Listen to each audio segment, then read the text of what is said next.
Saturday evening at a theater. Thank you, Joe. Appreciate that. It is a pleasure to be your host as Toastmaster tonight. It is so wonderful to see your faces right now in this very room. One of my favorite places to be on a Thursday night. Tonight's theme is freedom, right? I've been thinking a lot about freedom lately. In part, there's lots of reasons, but in part because tomorrow is going to be my last day in corporate America, hopefully for quite a long time. Fingers crossed. Thank you.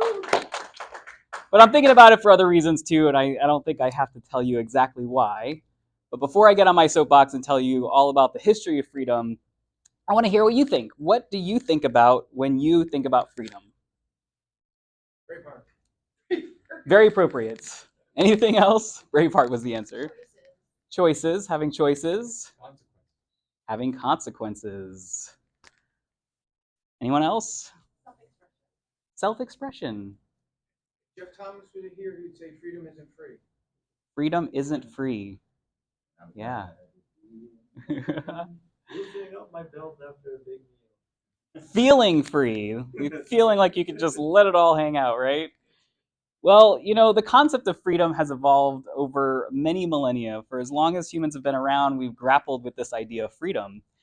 When it was a hunter-gatherer society, you had to balance your sense of freedom with the needs of the tribe. And that was probably the most sincerest form of freedom because you could clearly see the cause and effect. In the Mesopotamian and Egyptian civilizations, freedom was not a universal right. It was a privilege for a select few. And they actually had a word for freedom, a margi, and that was translated to mean cancellation of debts and release from servitude. So I think we would all like to have our debts canceled and released from servitude in this modern age. That was 2000 BC.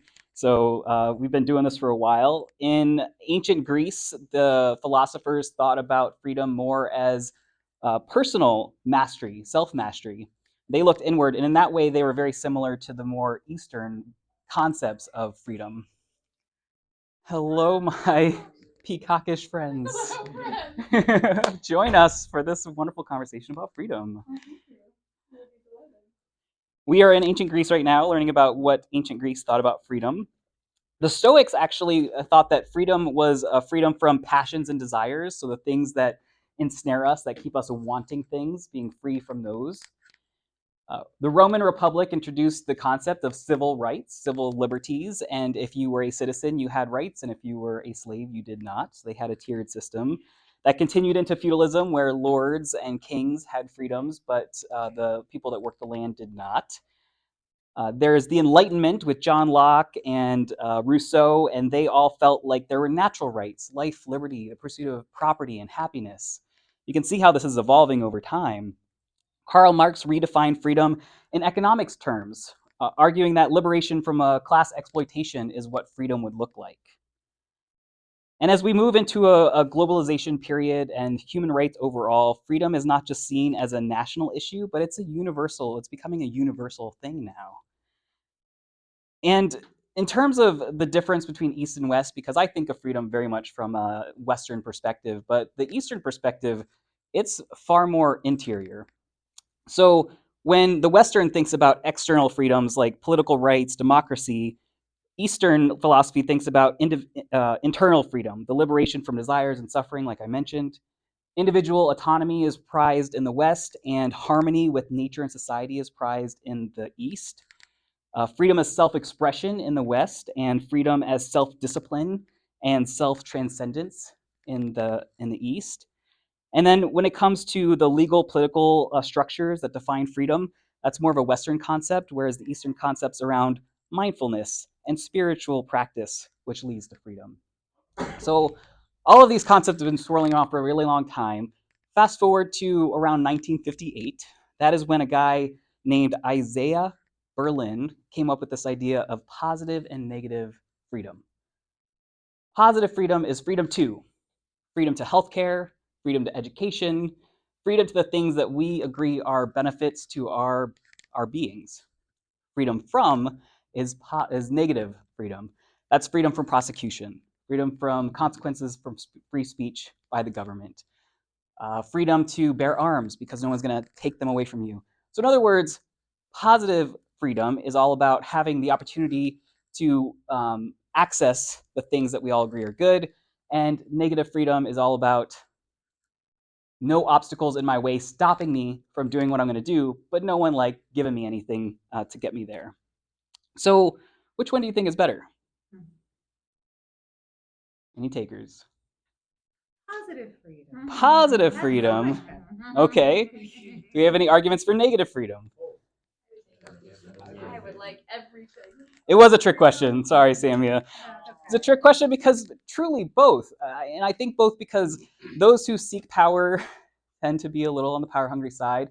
Power also can corrupt. Our founding fathers knew this. That's why America is primarily a negative freedom place. We are free from the tyranny of government. We're not free to enjoy healthcare. And so, Europe's a little bit more on the freedom to category, and they didn't really make that turn until the aftermath of World War II. It took a shell shock of an experience, an entire continent decimated, for us to recognize that, hey, we belong to an evolved society. We should be better people. We should give each other access to these things. And for that reason, I actually have a little bit of hope right now because I recognize that we are sailing into a storm not weathered by any current living generation. But there's an other side of that storm. There's an after the storm. And that's when we tend to have a lot more clarity, because it's like someone picked up your house and shook it and dropped it, and you now have to pick up every single piece and decide, what am I keeping, what am I leaving, what serves me, what doesn't serve me.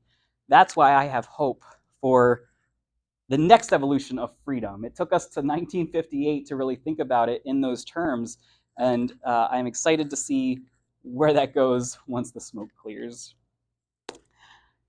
Thank you, ladies and gentlemen, for listening to my soapbox on freedom. I hope that this gives you an idea when you're thinking about how you live your life and how we frame conversations around what we want for our future. I hope you'll think about both positive and negative freedom.